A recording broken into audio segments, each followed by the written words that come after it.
There you go. Okay, all right. We got proof right there. That seems like he's asleep. Need you to wake up, Gilbert. There's a lot of energy. Come on, Gilbert. Let's go. Come on. Dan and Dago is at Moe's. I'll show you. I'll show you. I got it right. Okay, that's it. You guys, I am done with mine, but that's pretty much it. Couldn't get better than a 2026 6th-round pick swap for a 7th-rounder. So Freaking love you, Chad. Hey, dude. Cool, man. Compas on the beat, man. Derwin James signing off, man. Watch Compas on the beat, man. Welcome, everybody, to What's Up, Bolts. I'm Fernando Ramirez. The season has come to an end. Today was Jim Harbaugh and Joe Hortiz's exit press conference. So they spoke about 45 minutes. A lot of good stuff, a lot of interesting stuff. They said, obviously, with the offensive coordinator opening, offensive line coach opening, and then obviously the potential of the defensive coordinator position being open, with Jesse Minter taking multiple interviews. It was funny because at some points they would basically sound like, oh yeah, he's basically gone. And then at other times it'd be like, well, he could come back. So it was funny to see them kind of teeter between, yeah, he's here. No, he gone. No, he here. No, he gone. So definitely interesting to see, to hear some of the stuff that Robert D, how are you doing? Don't worry, Robert D, he's almost here. Don't worry, he's coming in. Robert D is going to ask me for an individual who everybody loves. This show, this program does not run without this individual. Robert D seems to think that this guy needs some milk. So let us bring in this individual now. Let us bring in Dan and Dago. How in the hell are we doing, everybody? How are we?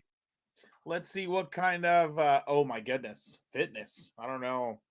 I'm glad you're just chilling by yourself. Sounds good. We all need that sometimes, man. Just kick back. Robert D, old beverage of your choice. It's cold where he's at. Oh, I'm the milkman now, huh, Robert? What the hell's up with my thing, man? That's the bitch of having a virtual background. So obviously, there's a lot going on right now with there we go. There you go. It's telling you to sit up straight. Yeah, I know. What the hell? This thing's trying to work on my posture. Stupid machines. There's a lot going on right now. By the way, yesterday when we were talking about Bradley Bozeman and everything, and this popped up right now. Look at this. What a terrorist. You see what I'm saying? Like, dude, you re-signed him again. He even sticks his leg out to try and trip him. And he still gets past him. Like, he's not even good enough to do that. And look at Makai. Look how, like, just worthless. Worthless. Like, that's why I seriously think they need to cut both. If you look at Zion here. Oh, okay. Oh, sorry. Let me go back to That's fine. it. I just don't, like, Zion's not bad. I just don't like his body posture. I think sometimes he gives up on, I don't want to say gives up like I'm attributing motive, but he doesn't keep working on it during plays sometimes when he has bad body position.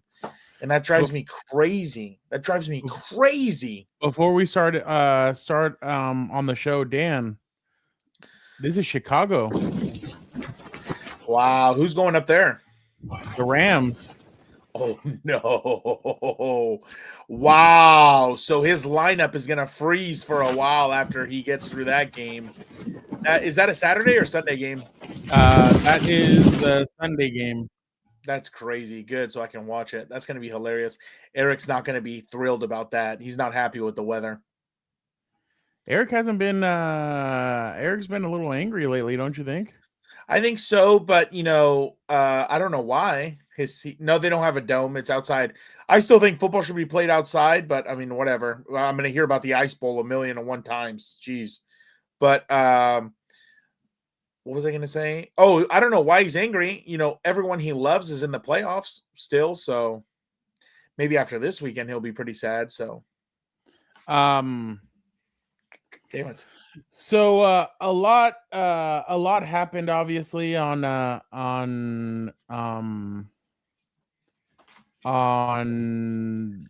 Thursday with the press conference and everything, and so first off, let's just start it off from the beginning. This is what Jim Harbaugh had to say when he was asked why they let go of Greg Roman.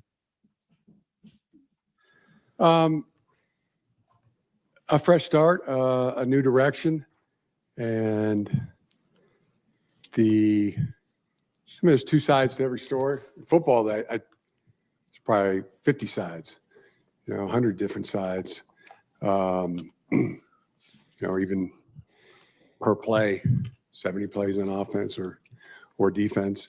And both things are true. Greg's a great football mind, had a lot of success, and also fresh start for him, fresh start for our team, for our offense. Both are true. Where specifically do you feel like he fell short? As I said after the game, we win as a team, lose as a team. Much good. Almost 2 seasons, really, right? I mean, you got the regular season, got the postseason. It's results orientated, and as an organization, we're doing everything with one goal in mind, and that's to win a championship. And we're going to do what we think is best to build for that, and so much to build on. It's so I thought funny. this was hilarious. Chris with a good one. It's so funny, Dan, because it seems like the hard pauses that he takes, like people think he's done, and then he keeps going. Well, It just you always probably been listened fun. to that Joe Rogan podcast. Like, what's up with the weave? I don't need a weave. Just straight talk me. Just get I'd be to the interested to see. point. I'd be interested to see Jim on Rogan. He would weave for 4 hours. By the way, it was so funny because in one of those, Chris asked him, "Hey, what are your thoughts on your brother? Going to the Giants? Is that official?" And then Chris is like, "Well, no, but some insiders have said it, like it's gonna happen." And then Joe goes, "That's what we call unofficial, then. So it hasn't happened." And then Jim's like, "Yeah, so I can't comment on it. Sorry." I just thought it was funny. I was like, and then he's like, "Have you talked to him?" He's like, "No, haven't talked to him not today." And then I was like, "Oh wow." So Yeah, that's a lie. I thought, look, and I know there's a lot of speculation right now on social media from fans thinking that Jim was forced to fire Greg Roman.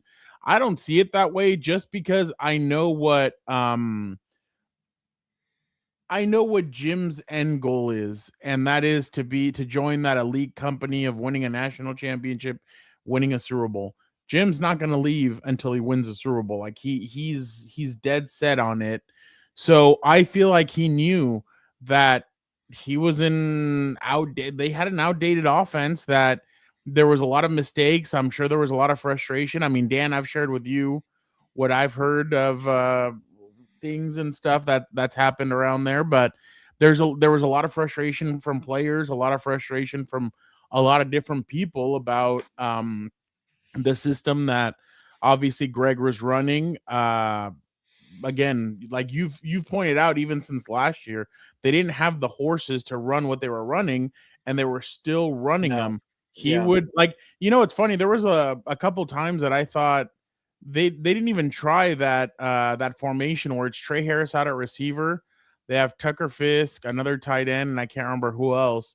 And they do a play action, and he usually hits like Aronde Gadsden on a whatever. I just thought like they didn't use all their creativity on Sunday, and obviously it hurt.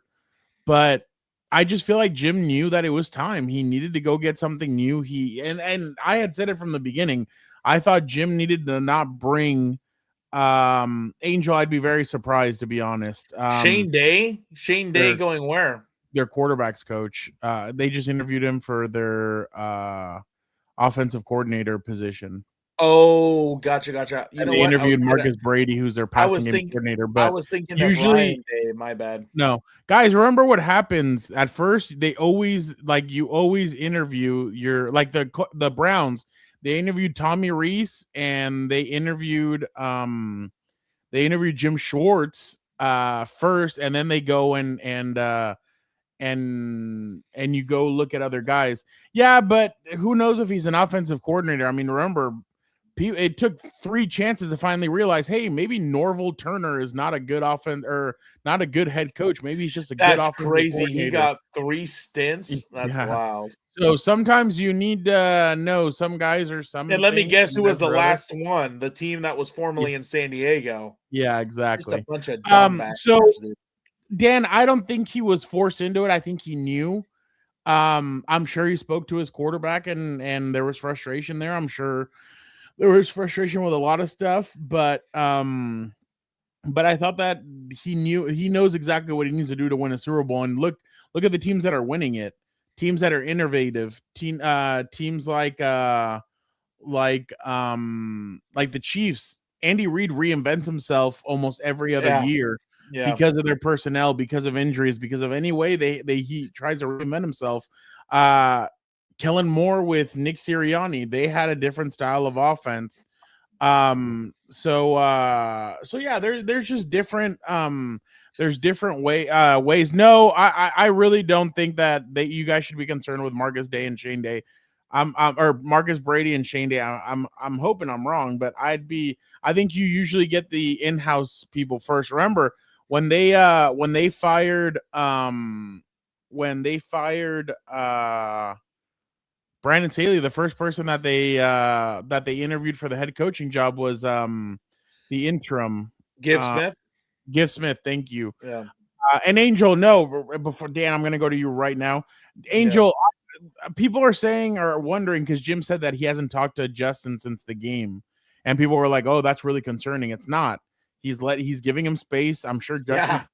Yeah. Guy go. I was about to say, do you see what he goes out with? Like, why would he want to talk to his head coach? Like, we're not talking about that. He's busy.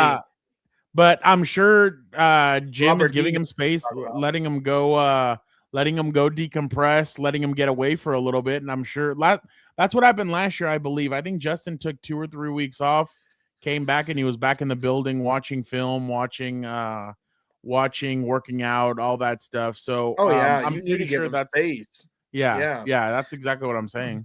I'll tell you one thing, like, I know it's high school and it's not the same thing, but I don't talk about football after the season's done until about January or February because the players are playing other sports. If not, maybe they're lifting or whatever.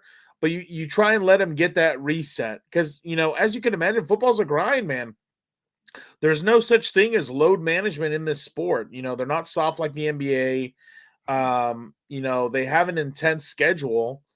And it's like you need that time to decompress and just get out of there. So, yeah, it wouldn't concern me at all. That's normal, I would assume. What did you make about what he said about let me just add this other one, Dan. Navarro Bowman did step down as a linebacker. I saw that. That was interesting. Yeah. So basically his son is getting to that point where he's about I think he's about to be a senior this year. So Navarro he's in travel ball and all this stuff. And I guess Navarro wants to help him through this journey, help him choose a college, help him with all that stuff. So, that's a bummer. I think that's I thought, Dan, if Jesse Minter leaves, I thought everybody was talking about Clinsdale and Elston as the replacement. I thought Navarro Bowman might be the next guy up as the defensive coordinator just because I know Dayon and those guys love him. Like everybody raves about Navarro Bowman's energy. Yeah. Exactly. Christian, he said, looked like Jim was pissed at the beginning of the presser. He was pissed because somebody shouted at him a question about what. Oh, do you have that clip? Was that caught or no? I can show you, but the guy's. I can't stand the guy that asked the question. Oh, good. So I can say, who the hell's this guy asking this question? Well, hold on. Let's see if I can. Yeah, I want to see that. But no, again, I think it was time. I would like to hope they have a little bit more humility now because, part of it could have just been he thought, I'm Jim Harbaugh. I'm coming off a natty. All I do is win. And then last season kind of, maybe reinforced that perception of himself, especially because he's like, I look at this team that I took to 11 wins, a playoff game, didn't do well in the wild card, which we needed to. Are you ready? Yeah. That's why I'm waiting. I stopped talking. My question is for both of you guys. And I know it's winning and losing, okay? But the way you guys lost the game to the Patriots, linebacker Robert Spillane said that Charger players came up and said, offensively, they had no idea what kind of coverage the Patriots were in. How disturbing was that? I don't know if you guys have heard that. He was at the podium and said that. How disturbing was that? And was it the degree of how you lost maybe something that put this over the edge for Greg getting fired? I was about to say, what kind of video is this? Robert D's going to be hyped. Yeah, back to we win as a team, we lose as a team. Yeah, our opinion is that we can improve, and that's what we're going to chase. He should add a "you fucking moron" after that. Hey, I think that's a good question. You don't know this guy. Oh, well, that's separate and aside, but I think that's a very valid question. No, I get that, but there's a flow to this. Like, that was the first question out the gate. No. That was like the 6th or 7th, but like you shouted out. Like, you don't need to shout. You just need to chill out and ask the question. Like, this dude's always trying to shout. He's always trying to be in the spot. He's a TV guy. So his reaction, though, if looks could kill, man, he was heated. Because in my opinion, would have helped. I would have taken it a step further and asked him about the preparation in the week. Like, why are players saying that, or why are coaches saying that, or why is anyone in this organization saying that? Did you guys not prepare? Did you not prepare well enough? Like, do you have that the guy right doesn't? personnel? That guy doesn't. But you see what I'm saying, though. Yeah, like, no. That's a really good question. But here's are preconceived, written down. Like, I'm sure by some producer or whatever. Yeah, that's fine, they don't pay attention to shit. That was really Angel, like, oh damn. No, Angel. I told Dan on the preview show last week. If you guys remember, I said if the only way Roman gets fired is if they have a shit like performance, and they had a shit performance, so there was no coming back from that. If they would have won that game, yes, Roman does come back. That's the thing, is that the Chargers were embarrassed out there in New England, and they were embarrassed. Yeah, what? No, I was going to say, and that's 2 playoff games in a row where you're embarrassed offensively. Yeah. Like, because again, I thought the defense last year was good, but the defense this year was great. And it's like, you're an offensive coach and you can't even manage 15 points in an NFL game. Like, what are we doing? Especially when the game's manipulated to help the offense score points. So that to me was a big sign on the wall. What would have been a huge red flag for me also is, I felt like there was never any adjustment to the scheme. There was never any, let's get creative a little bit. You know what I mean? Like, the biggest creativity they had was that stupid reverse pass that Keenan did to Amarian, which if Keenan would have just held on, would have set up 4th and short. But he throws it back to Amarian, and you lose like 8 or 10 yards off of that because they were right there swarming. So I think that encapsulated the offense just all season.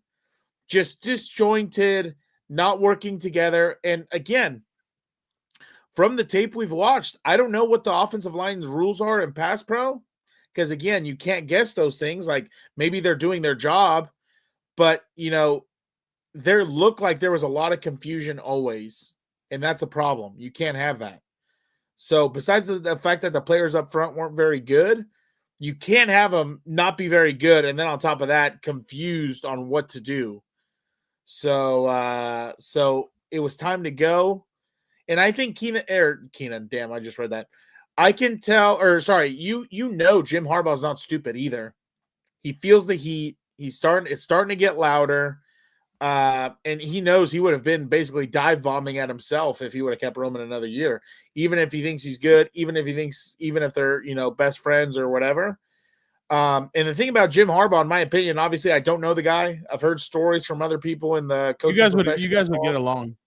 I'm sure he's a football guy. I'm a football guy. I love talking Eric football. Eric thinks that you'd get along more with Sean? McVay, but I think Yeah. you would get along more with Harbaugh. Well, because I'm not like, look at me. Shit, half the time I'm in coach's gear. I'm not getting my eyebrows threaded and my beard lined up and all this other stuff and tanning. But, you know, I just think, again, you know, the thing that I'm starting to realize or see in Jim Harbaugh, you know, is he's not stupid. Who he is on screen in the sense of all these interviews is not who he is off camera. And there's a reason for that. Like, I don't know if he's like very just focused on his PR or his image, but I mean, he's not falling on the sword for anybody, and he's not stupid. He wants to go win a championship. He wants a seat at the he wants to be the favorite son one more time. So, you know, I'm sure that Super Bowl eats him up, especially because he lost it to his older brother.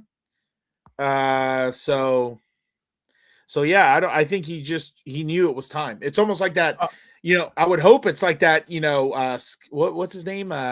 Bisciotti. What's his first name though? Is it Scott or Steve? What's his name? The Ravens owner?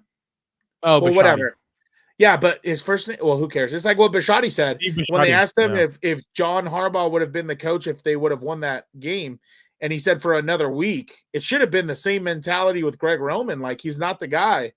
So, I mean, again, well, I mean, and that's the thing is that they've now kind of figured it out, and like you can tell that because they were asked multiple times if they feel like they failed Justin, and oh, really? They basically said that they need to. Well, but you have any of those? Any no good responses? They danced around. I have one where they talk about Justin, but they kind of danced around it, and they said that they need to be better, that they need to get a team around him that can complement him, because the offense was if you were to have that defense like with an offense that everybody thought, like if it would have been Joe Lombardi's offense from 2021, they might have they were scoring 20 points probably, and back then you thought they were scoring almost close to 30.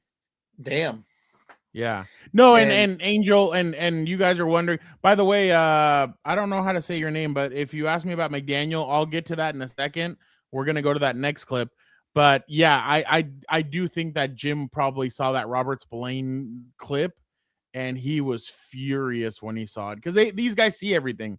That a lot of what's done. Yeah, they have somebody to clip stuff out like that and to show them so that they can see. So I'm sure I don't doubt that they have. I don't doubt they're like a president. I don't doubt that some PR staff doesn't bring him a file before he goes to press conferences, so he's aware of this or that and talking points, stuff like that. I wouldn't doubt it. So this was Jim when asked what characteristics he looks for in a offensive coordinator. A head coach of the offense. That person that teaches, installs, put the players in the best position to be successful, and ultimately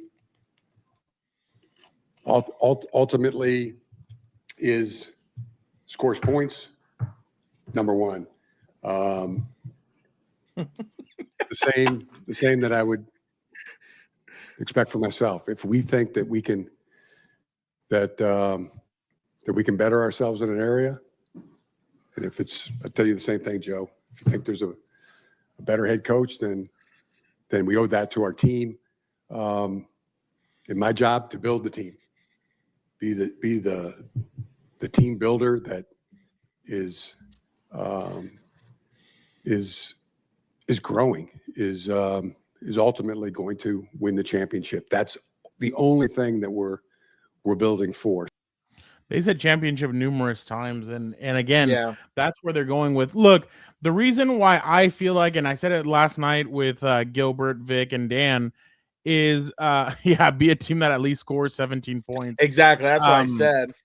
But I think that what they need is, look, you can do two things with this. If they do bring in Mike McDaniel, you get Frank Smith. Like, I'm not saying that automatically he comes in, but Frank Smith was a huge part in 2021 of how good that offensive line was. And if we remember, Storm Norton was the right tackle for most of that year, and they still had a good offensive line. Like, Herbert wasn't getting the shit beat out of him back in 2021. Yeah. So I personally think that if you bring in Mike McDaniel, you most likely will get Frank Smith at offensive line coach, and I think that fixes a lot of what these guys need. I mean, I think Frank is an incredible, and honestly, like we would Gilbert and I have spoken to Frank numerous times. Frank was always great. He would always like tell us things about, like, he would show us stuff about the offensive line and everything. So he was always fantastic when it came to chatting with him. Now, what are some of the obstacles? And Dan, I'll get your thoughts on the clip right now, but what are some of the obstacles about signing him? Look, he's the belle of the ball right now. Like, there are some people that have interviewed him for head coaching.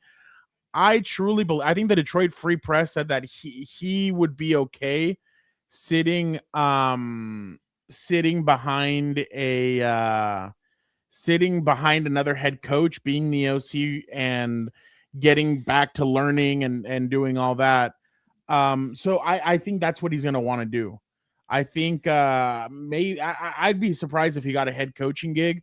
I think he's going to try and go be an OC. Now, the only problem is there's 4 really good OC spots open. The Philadelphia Eagles, and that's more because of the whole aspect of Saquon Barkley, that offensive line and everything. The players, yeah. Are you kidding me? Yeah. The Detroit Lions, I know a lot of people are kind of like down on Jared Goff. I'm one of those. But you get the 2 running backs, even though they said that they might move on from David Montgomery, and you have Amon-Ra St. Brown's, Gibbs, you have a lot of Laporta, you have a lot of playmakers. And then Tampa Bay. So Tampa Bay is the one to me where I think he might want to go. And I was telling Dan this, he's a defensive-minded head coach. So he would have full reign of the offense. He could do whatever he wanted with that offense. Besides this year, before that, the last 2 offensive coordinators that were with Baker Mayfield got hired as head coaches. Now, the Chargers gig is a little bit more of, it's going to need some work, because I do believe that they need a little bit more playmakers, pass catchers. Oh, I yeah. think they're going to need another running back. Kimani has been good, but you need another running back. You're going to need another 1 or 2 receivers, to be completely honest. I think you're going to have to fix that offensive line. But like I was telling Dan earlier, that offensive line isn't going to be super, super, super hard to fix. You're going to get your 2 tackles back. And we all know tackles are the hardest position to find. They're going to need a center, obviously. And then they're going to need a guard or 2. The reason why I say or 2 is because they didn't seem today, when they were asked about Zion, it was kind of up in the air a little bit. So I definitely think that they could revamp this offensive line, especially if a Mike McDaniel style comes in here. Like Dan said, that style, that Kyle Shanahan, that Sean McVay, they can mask the problems that you have with their skill set. I'm sure, Dan, I don't know how you see it, but I think Ladd would be running back and forth with in motion, and they would be trying to scheme him open, and they would do a lot of really good things with Ladd. So I thought Todd Monken obviously was going to be one of the top choices, but because he worked with Ladd McConkey in college at Georgia, but obviously he's going to go to the Giants with John Harbaugh, so that one's off the table. But yeah, I really think that Mike McDaniel's a really good option. I think the Chargers are a very nice choice. I would probably say that the way I would stack it is probably, Dan, I don't know if you agree with me. I'd probably go Eagles, Chargers, Lions, Bucks for jobs. Yeah, Eagles, just because they're coming. They've won a Super Bowl. You know what it takes. Yeah, to but win again, a Super that Bowl roster stacked. I would even put I would put the Lions ahead of the Chargers, just because again, all the playmakers you mentioned. Like I said, I think they're going to need a kind of semi big overhaul on offense, and it's not going to be easy. It's not going to be a quick fix, but they need to really start on the ground, setting building blocks offensively, because they have not had an offensive identity for 2 years. That's not Justin Herbert, go save us.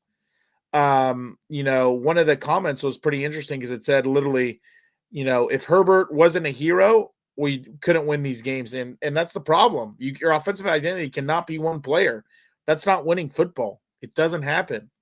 So it's not. Well, and there's a lot of building blocks on this team too. I wouldn't sell them short. I mean, I'm talking about offensively. No, with a good offensive coordinator, Oronde Gadsden might have blown up even more than he did this year. It kind of felt like he had 2 or 3 really strong games, and then the rest of it like they didn't scheme him. Yeah, but what I'm saying is those guys are young guys. Like young guys. No, I know, but that's what I meant. Like you're gonna need like one of these young to step up offensive coordinators. Yeah, no. One of these young offensive coordinators to come in and kind of teach them and show them. And again, I really like the job that Sanjay Lal's done with the receivers. But I really think that the Chargers do have like it's close with Philly. The only thing is Philly, that defense is nasty. Like the Chargers have a good defense, but their secondary sometimes leaky at times.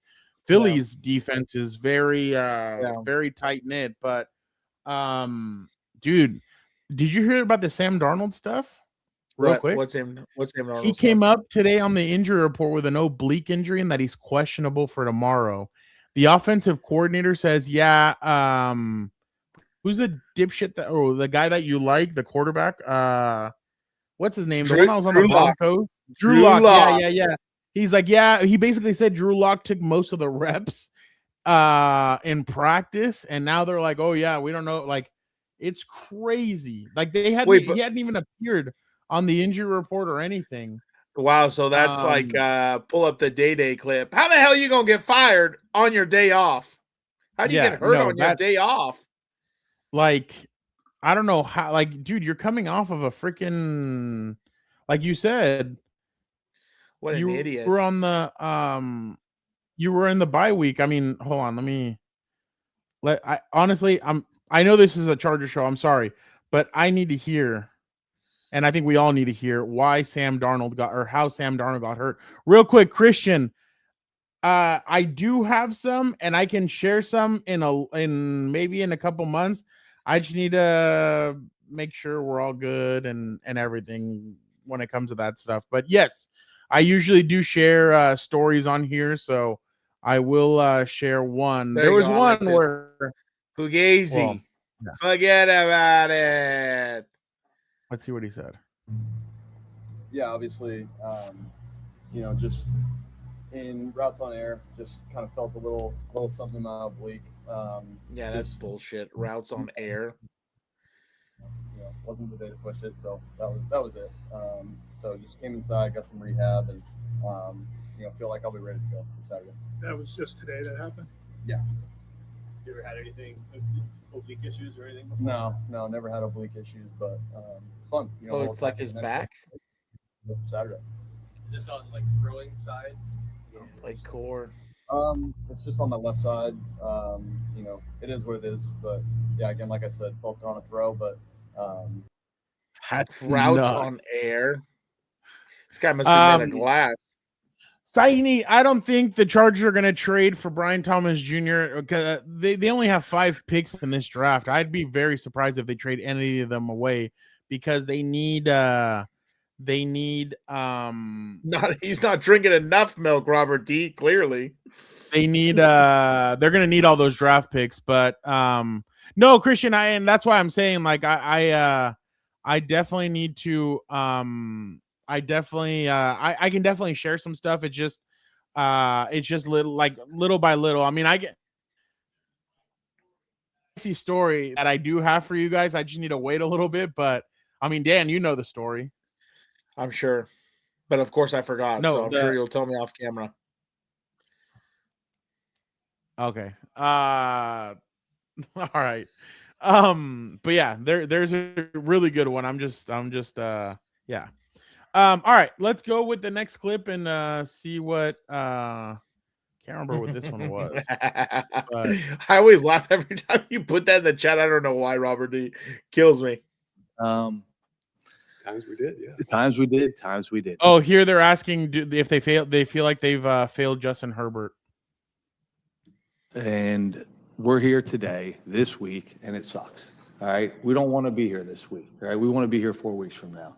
So did we do Justin a disservice or whatever word you want to put? Yes. We weren't. And our goal is to be good enough. And we did Dean a disservice. I did Coach a disservice. All of us together. But we want to win the Super Bowl. And so we got to get better. How do you get better? You attack it. You spend weeks, months having conversations leading up to free agency, leading up to the draft, and you make the best decisions you can in that moment for the team. And like we do, we continue to try to add players at all times of the year to help the team be as good as we can. Ultimately, until we win the Super Bowl, I'll tell you we weren't good enough. All right. So hopefully that clears it up for you. Yeah, it's not clear at all. Hey, Joey, that's not clear at all. Like I told you earlier, they weren't like last year. They were a little bit more fun and cliches and games, and 11-6 is pretty good, huh, Pop? That wasn't the case today. They were not like that whatsoever. They were a little bit more tense. So, yeah, you can tell the difference of last year to this year. To me, it's so idiotic. Like, let's be real. My goal, if I'm building a team, wins are important.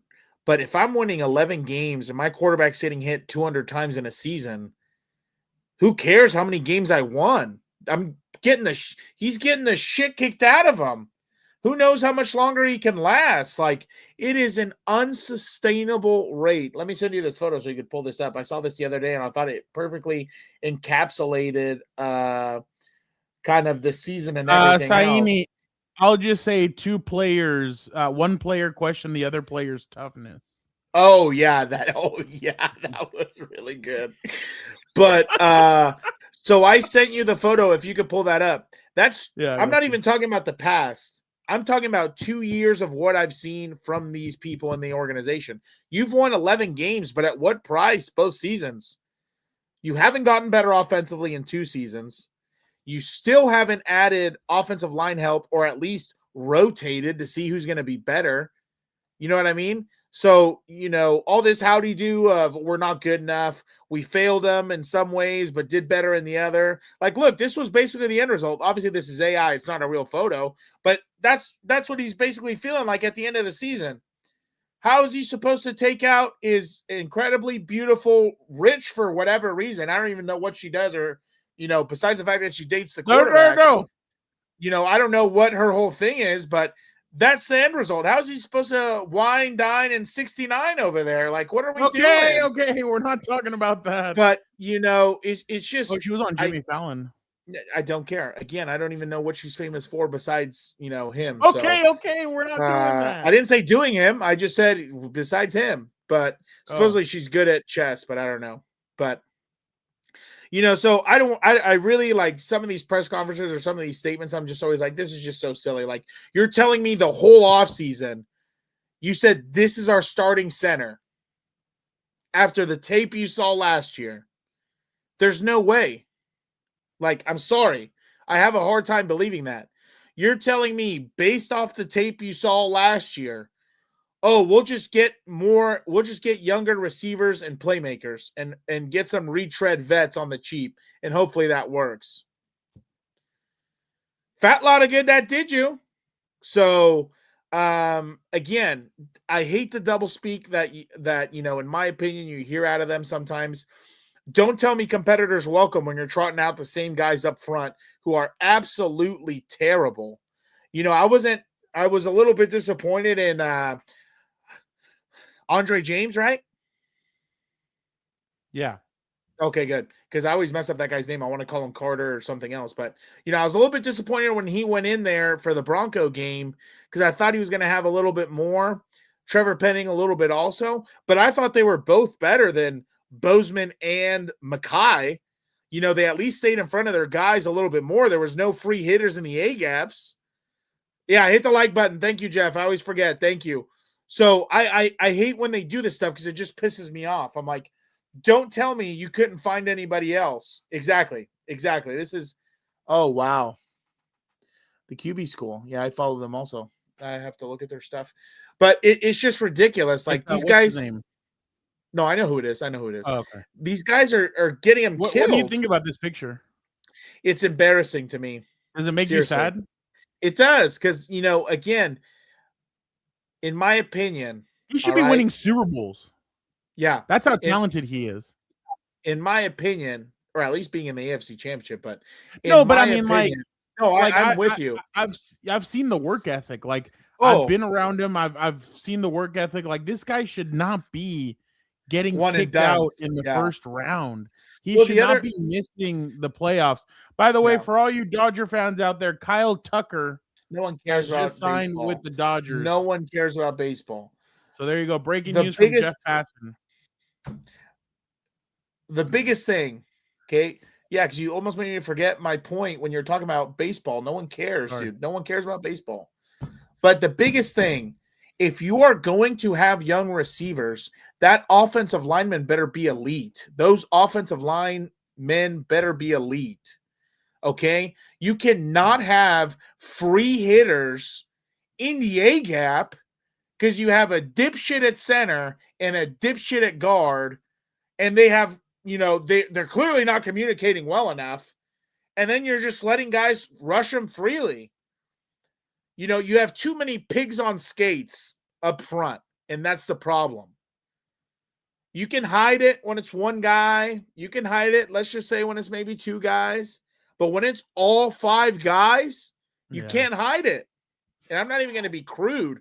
I'm not going to be profane and bring up the meme that, reminds me of this. But it's just not good enough. And I don't want to hear, oh, well, we did some good here and some good. No, it was shit offensively. I would even argue, well, actually, no, I'll leave the kicking game alone because J.K. Scott needs to go. I'm going to say it again. I'd rather unretire Pat McAfee and get him in there and see what he has, but get him out of here. He's been terrible at punting the football. Dicker pissed me off in one game missing field goals, but he gets a little leeway because that was the only one.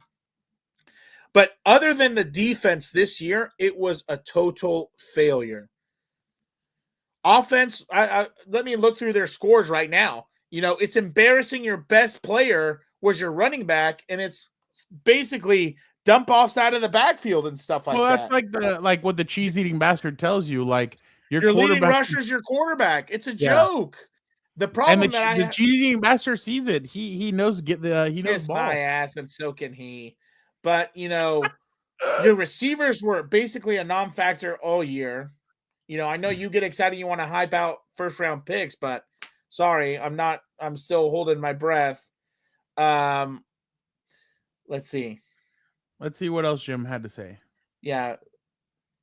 34 points against the shittiest Cowboy defense is probably the highest they scored. No, 38 against the Vikings, and that's a good That's Brian Flores' defense. Okay. 38?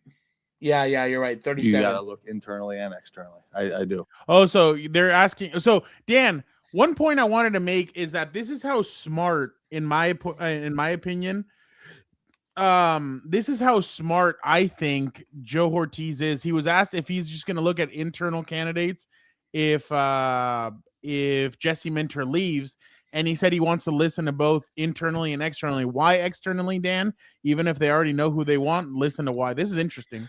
You got to talk to people, and I think that's the best way to do it. Whether you hire internally or externally, that's the final decision you make. But I think it's always good to, when you have an opportunity to speak to people outside the building, one, about their schemes, about their philosophies, about their approaches, but then also they can give you some nuggets on your team because they're taking a look at you. You can get some ideas from that. So I think it's a great opportunity for us to learn a lot about the candidates and learn a little bit about ourselves too. That's interesting. You get notes from other because, like I told you. Are you sure we don't just hire our friends? Like I told you, I was the other day. Somebody told me that that's what when the Dolphins were interviewing candidates for their GM, Stephen Ross and everybody asked, can you tell us what you think is wrong with Mike McDaniel? And he kept on hearing a lot of some negative things and stuff. And he's just like, wow. And from GMs? Huh? From GMs? Yeah. The GM candidates. Yeah, exactly. By the way, Darren Waller said he was there in the meet. He was having a meeting with Mike McDaniel when the owner came in. He's kind of like, yeah, looked at him and basically saying, get the fuck out, so that he could fire him. So I was like, damn, that's crazy if he was the one that was there. But all right, let's go through some of these others, Dan, and then we will wrap it up shop. But let's hear this. No, I don't want to spend recklessly. I know that. I want to. We got a number of guys like Chris just mentioned that are up. So, hopefully we can let them eat into some of that cap space. I'd like to give some of that to them. And but no, I think you have to make smart decisions in free agency. You chase. I've said it over and over. If you chase perceived needs in free agency in the draft, you end up more often than not overpaying or making a mistake. So we do have to calculate. We have to be smart. We have to be all in on the player and believe in the player. So we'll spend money, and but we're going to spend money internally too, because there's a lot of guys we like to have back. So that large amount of cap space, I mean, just like last year, we had a lot of cap space, and Rashawn ate up a bunch of it, and and then injured reserve ate up a bunch of it, and we had the flexibility by leaving some to trade for Odafe and take on that big number. And so you got to be smart and spend, but also leave yourself a little bit of flexibility. Well, I agree with that. So yeah. No, he. Dan, I'm confused. Is it his money? Why is he such a tight ass? Jeff, that's hilarious. That's the comment of the night. This is the thing. And look, I know people wanted him to go spend last year, but on DK or whatever. There just wasn't an opportunity. And I mean, if you look at it, somebody said earlier that his free agents haven't been that good. I thought they've actually been pretty good. I mean, the thing is, they go low risk, high reward. So that's a thing that I'm sure a lot of people don't like. But they brought in Dante Jackson, I think. Yeah, Dante Jackson. Hey, a lot of people thought Benjamin St. Juste was not going to be good, and he was pretty solid for them. Then you look at guys like Tier Tart, Puna Ford. What's his name? Deshaun Hand. Like, remember, guys, they got the crap beat out of them without Deshaun Hand in there. And when he came back, the defense looked a lot more formidable. So there's a lot of guys that they're going to have to. So Dan, let me show you the list right now. Here is the offensive line has been a mess. There's been a lot of stuff that's a mess, but right now it's Khalil Mack. And we'll do a show later if Dan would bring these him back. are free agents. Yes, Trey Pipkins. Oh, Pipkins gone. Naj is probably gone. No, he tore his Achilles. You don't want him back. Tier Tart. That's what I said. Yeah, you're keeping him. Tier Tart is the fights that this dude decided to pick last year. Guys fed off of him, and I asked guys in the locker room, and they tell me, yeah, we feed off of this guy. Trevor Penning, we'll see. Keenan Allen, Tyler Conklin, Odafe Oweh. I really think they need to get back. Oh, you have to. Yeah. I think he had 11 sacks in 13 games played for the Chargers. That's incredible. Oh, thank God. Trey Lance, get him the hell out of the building, dude. I think they're going to re-sign him. That's crazy. Deshaun Hand, I think, needs to come back. Yep. Delshawn Phillips, I think, needs to come back. Okay. Tony Jefferson should come back. Yes. So we'll go through this list later, but the big time player is Khalil Mack. Yeah. We'll see what happens with Khalil if he decides to come back or not. Let's go. The biggest thing, bring him back though, like bring him back and make him cheap, obviously, and a third down guy. But you need to find pass rushers for him. Khalil was cheap. He was $18 million. That's pretty cheap. Yeah. Okay. All things considered, but you can't have him as a premier guy. Like that's what I'm trying. But that's what they were doing with him. They were like when Odafe came in, they were starting to limit it down a little more. Yeah. No, I'm concerned that we didn't win. Has nothing. individual player. Justin's a winner. Are they worried about Justin's performances in the playoffs the last 2 years? Oh, I would have been worried about his comments after the game. That worried me. I don't more. think there's anybody that could watch him the way he prepares, trains, the level of talent, that tapping, and not say that he's a winner 100% in my mind. So I guess how do you get him over the hump then? It's 3 trips to the postseason. He hasn't won the playoff win yet. Obviously, it's all of that. But as you guys head in this offseason, how do you approach getting him over the hump and getting his first playoff win? Keep building the team. All right, final 2. I was about to say, did he think he was actually going to tell him? Oh, okay. So let me set this one up for you. He was asked about Bradley Bozeman. Dan, up until this point, he's mentioned players. They've talked about individual players, right? Yeah. So watch what happens when he's asked about Bradley Bozeman.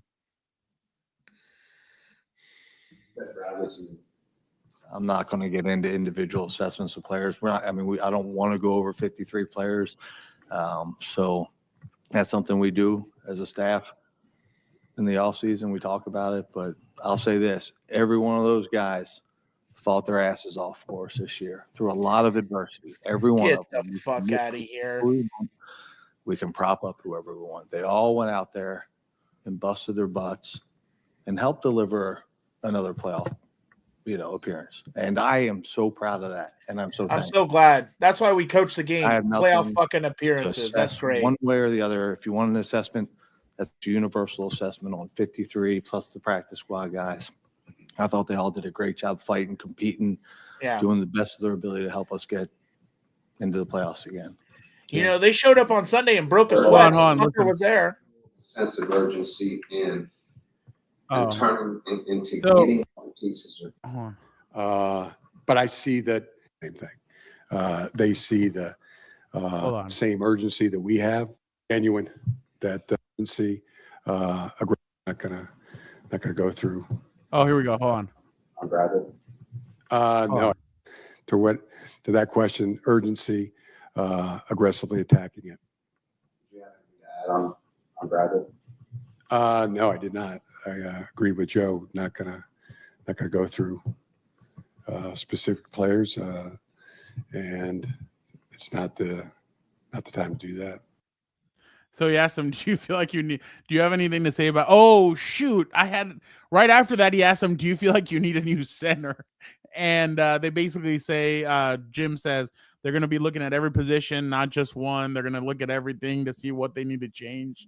But it was just funny, like the way they kind of. Again, to me, okay, I would rather have Joe Hortiz say, I'm not going to comment on individual players. We're going through our process as the offseason continues. Boom, period. Don't bring me on this circle jerk of, wow, geez, they really worked hard. They really showed up on Sunday and busted their tails. Like, dude, look at this. This is what you had for 17 or 16, 18, right? 18. No. 18 because then they went to the playoffs. Yeah, you're right. Thank you. This is what you had for 18 games all season. All season. You got one guy fucking on the ground like he's at the elderly home and he just tripped over a shoe. You have Bobby Hart who has dementia, not knowing who the fuck he's supposed to block. You have Makai. You have Makai proposing to Amarian right there. And then you have Zion buying a ticket to the show so he can just watch from the best seat in the house. This is ridiculous. This is embarrassing. This is, again, being an offensive-minded head coach should not be happening. Should not be happening. You have a great quarterback, in my opinion, the best quarterback in the league. And this is the type of product this is the type of players you're putting him out there with. It's a joke.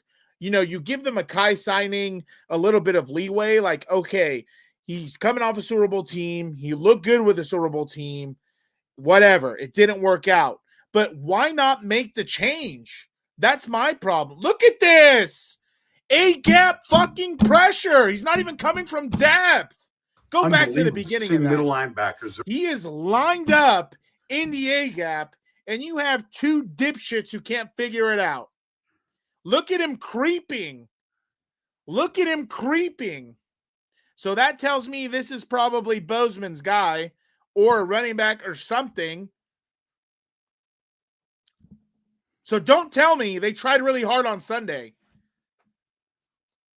Because again, this isn't a participation league. No one gives a shit how hard you work to get there on a Sunday or to make the playoffs.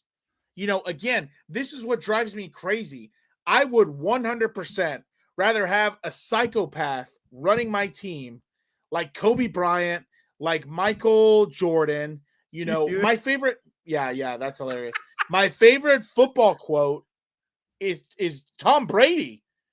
What he was in the locker room, I forgot one year, some guy's crying because he didn't make the Pro Bowl, and he walks up to his teammate and says, "You think I play this game for a fucking Pro Bowl?" Where's that mentality? That's what you need on this team. Because I'm telling you right now, Chargers don't win with Jim Harbaugh. It's about to get a lot darker, a lot longer. And I'm going to feel bad for some of our fans who have been rooting for this team for 60 some years or whatever it is. You know, again, what drives me crazy and what I'd be telling these players every offseason, every practice, every meeting, I would put up so much shit that says, you know, the chargering stuff, you know, all the times they've memed the team. And, you know, I would try and convey that to them. These guys clearly don't think much about you. What are you doing to prepare to make sure they eat their words and they look like imbeciles? I would say that just like I would say that to the GM. What are you doing to avoid this? What are you doing to go in the better direction? 2 years of this. 2 years of this. He's so tall. He has no idea what he's doing. Terrible body positioning. Can't even commit a penalty correctly. Does he even trip him? Look at Mackay. No. Mackay's staring at him, seeing him get his ass kicked, and all he does is put a hand to him. Goddamn pillow fight. 2-on-1. You know what's funny? Watching that clip, I can hear that song. I feel pretty, oh so pretty. Yeah, I'm glad it brings you joy. Brings me pain. Like, dude, look at Trey giving up his shoulders. Look how tall Zion is. Just leaning on him, not working his feet, not changing his body position to try and get back under him. He's slow dancing with a 300-pound defensive tackle. Like, my God almighty. Sawyer's okay. I don't like that he turns his shoulders and he cross steps. It's just unbelievable to me. 2 years of this guy, and this is what you get. How long did they re-sign him for? Does he get another Bozeman? 2 years? Yeah. He has 4 more years. What? No, I'm kidding. Oh. No, he has a year. I think he has a year on top of this. But it's one of those you can cut him and not lose any dead money. Yeah, no, they can cut him after this year. I'm cutting Mackay. Sorry. They can cut him this in the next month, and they'd save money. They'd save about $4 million, I think. I'm cutting Mackay. I'm cutting him. I'm not re-signing Bobby, not re-signing Trey. I think out of that group from this year, if I can get Trevor Penning cheap, maybe. If I can get who was the other one? There was another name up there. Yeah, Bradley Bozeman still has another year left at 3 point at basically almost $6 million. The thing I hate, so everybody in the chat understands, right? Don't give me the fucking hot air responses. Don't say anything. How many times haven't you seen someone go before Congress? I do not recall. I'd rather have him say that. Plead the Fifth Amendment. Shut your mouths. Don't tell me, oh, they tried really hard and we've been to 2 playoff appearances. I'm glad. Did you hear that? We only have to make it to the playoffs. That's great. You know, if you're trying to win in this sport, you're thinking ahead. You're not thinking about just making it. Just making it is a loser mentality.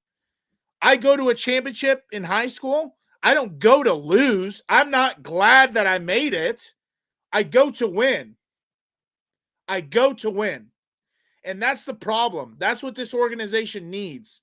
Jimbo's bringing it because, you know, again, credit where credit's due. I know I'm pissed. Credit where credit's due. Any other coach, this team's probably below 500 again. Hey! Shout out, Silver Mist. Shout out. Any Silver other Mesh, coach, appreciate you. this That team is awesome. probably Thank you. below 500. And the thing that bothers me too, we can't even talk about how good Omarion was this season because of how bad everything else was. I was really happy with him. I think he has the ability to be great. I'm just so upset they have dipshits surrounding Herbert and Omarion. They need to figure out what they're going to do with these receivers and tight ends. That's the other thing. I'm not bringing any one of these tight ends back. Maybe Tucker Fisk. Maybe. Kind of like him. But Conklin gone.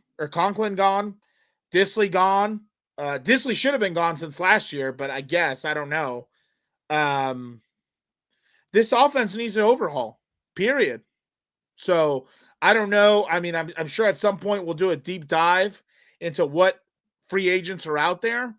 But again, I would rather have them not say hot words in these press conferences. And that's why you love playing this, because it pisses me off. Just like the film review. If don't get up there and tell me, oh, they tried really hard. This isn't Pop Warner. This Dude, is we the all men's love league. we all love the video.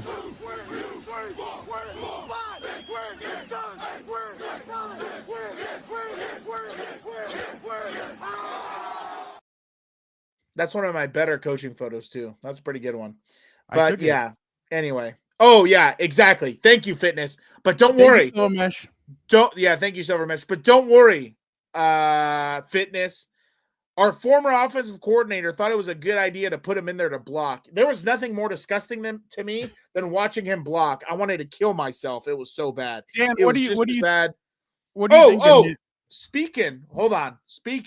Oh, speaking of which, now that I remember, don't go up there and give me that hot air when on Twitter, what you see every Sunday is your running back out blocking your starting center and guards. What are we even talking about? So don't tell me he worked really hard. We're not going to comment on player. Or fine, don't comment on players, but don't tell me he worked really hard. He's in the NFL. Of course he had to work his ass off. That's an obvious thing.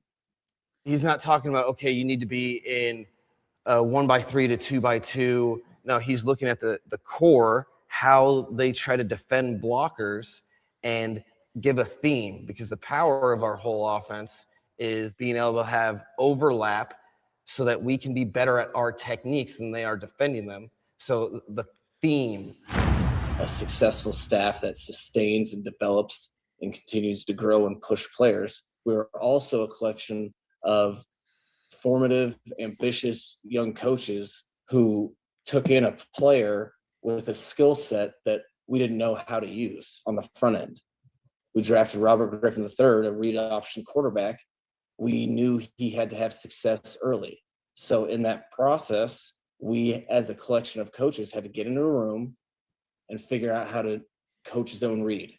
Something that there was 34 snaps of Tim Tebow doing in elementary form in the NFL. That process going through creating a system for a player that was uncharted in our formative years has shaped us all, because now we're not boxed in to what is. What do you think about him? From its. What he's saying is exactly what I want. Finally, I was like, dude, I was so annoyed because I fucking hate on Mondays getting thoughts and ideas because I'm not ready. To answer your question, our process, I make sure I have cut-ups that are ready to go study, and they're based on personnel. And I established that if you get it done early enough, you like to watch some games to have a feel, a game or two. I rarely do. I go straight into the run concepts, which was something that he taught me when I wonder where he this is was from. teaching me how to game plan. I thought it was pretty interesting. I like what he says when he's talking about Robert Griffin III. You have to build a system for your players, not your players for the system, because it doesn't always work out. Especially the way college is. What he says is beautiful. Overlap. You need that, especially the first couple of years in the league. They need to be in things they're familiar with. Obviously, he's a weird guy, but he knows ball. Yeah. But I mean, let's be real. All guys who are at that level, they're all weird in some way or another. Yeah. You know what No, I I mean? completely agree. Like look at Jim. You're telling me Jim's a normal and straight shooter? Like I'm sure he's got some, eccentric things that he does also. So no, I completely agree. Dan, before we leave, I know you love our fellow Irishman. I think he's Irish. Did you see this? What? I love the Irish. They're good people. He hands the ball off. It's a little trickeration as it goes to Jawan Jennings. He's going to throw downfield. Christian McCaffrey, end zone. Touchdown Niners! Touchdown Niners! What an unbelievable play! Purdy tipping the ball to Sky Moore. Yeah, I think he's British. Dude. I think he's Huh? British. I think he's British. He's not Irish. Oh, my bad. It said NFL, UK, and Ireland. My bad. Okay. Yeah. So basically, that guy is now, he's going to be at Radio Row, or he's going to be calling the game in the Super Bowl. So that's going to be pretty cool. On Fox? No. Or what is it? No, it's NBC. We should get a Scott. That would be hilarious, trying to decipher what he's saying. Yeah, I saw that graphic too. Again, sometimes it takes time, and I'm hoping, they're gonna figure it out. But and you know what's funny, Dan, and this is the last thing, and then we'll head out. But who are you? Fitness. It's so funny to me because I was listening to somebody. Well, I won't say who I was listening to, but friend of the show. But he was basically saying, "Oh, well, he pissed away the game against the Jaguars," and I'm like, they scored 27 points. Yeah. Like what? Like they scored 30. Sorry, they scored 30 points. Like the defense couldn't hold on to jack shit in the second half. Like nothing. I understand he missed a throw to Keenan Allen in the back of the end zone. I get it, but like Herbert, that Jaguars game should not be solely put on him. And I feel like people, because of the 0-3 cape Brandon Staley, and they say, "Oh, well, it was on Herbert," when it wasn't. But again, I've heard people's narrative say, "Well, what kind of fucking quarterback goes 0-3 in the playoffs?" Peyton Manning, Matthew greatest. Stafford, guys that everybody holds in very high regard. Not everybody is gonna be perfect in the playoffs when they first get started or do all that. There is late bloomers. Look at Matthew Stafford. He has them on the cusp of going to the Super Bowl again. So I just think that it's a lazy narrative to throw it all on him and throw all three losses on him when, let's be fair, yeah, he did have a really bad game against Houston, but 2 of those picks were tipped right into the hands of the defender. Did he miss some throws? Yes, he did. But it's everybody. It's on everybody. I mean, I remember the Chargers had the Texans backed up in their own end zone, and I think Marcus May, I can't remember who it was. They missed a receiver. They left him wide open on 3rd and 20. Bosa and Mack were about to bring down CJ Stroud, or they missed the sack. I can't remember what it was. He throws down the field and they converted, and then they went up the field and they scored a touchdown. So it's just one of those things where it's a combination of everything. It's not just on one person. The only problem is that we have kind of an issue where in the NFL, we look at a quarterback and we give him all the credit or we give him all the blame. And that's not the way this should go. It shouldn't be, all the blame or all the credit. Oh, here we go. Let's see our Will Gavin. His name is Will Gavin. Look at Will Gavin on the game-winning touchdown by the 49ers. This is pretty good. He sends Bourne in motion, stumps his foot, gets the ball, looks to his right-hand side, steps up in the pocket, throws left instead. Touchdown Niners! Christian McCaffrey right on the G of the Eagles in the end zone. And in the 4th quarter, they retake the lead. San Francisco up 4, 23-19. And this battered, bruised, and banged up San Francisco team just won't take it lying down. Pretty good. They're good storytellers. A lot of those European guys are good storytellers. Peter Drury. They paint a picture. Exactly. Well, and also they probably have to a lot more. That's hilarious, Fitness. I thought of the same thing. But, I believe that Harbaugh should be indicted for manslaughter, an attempt at manslaughter for trying to kill Justin Herbert by making him play behind that offensive line without Alt for the last 8 games. It's an incompetence. You cannot do that to Justin Herbert. But in that game inside the 5-yard line, Herbert couldn't get in, even though he's going to be their leading rusher for like 5 of the last 6 weeks. Again, asinine that you're asking Justin Herbert to change his game because you can't run the ball. You don't have an offensive line. You don't have any Harbaugh answers for just run a sweep, Justin, run away, run. That's the end of another season that collapses at the finish line. Justin, run. That's Angel. That is Davis Webb. Some people are predicting that he's going to be the head coach of the Raiders.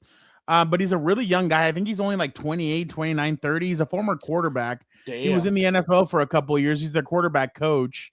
But again, like I gave you guys my tier yesterday, I think if you can come away with Daboll, Mike McDaniel, Kevin Stefanski, or the passing coordinator from the Rams, I think any of those 4 guys, you've come away with a winner.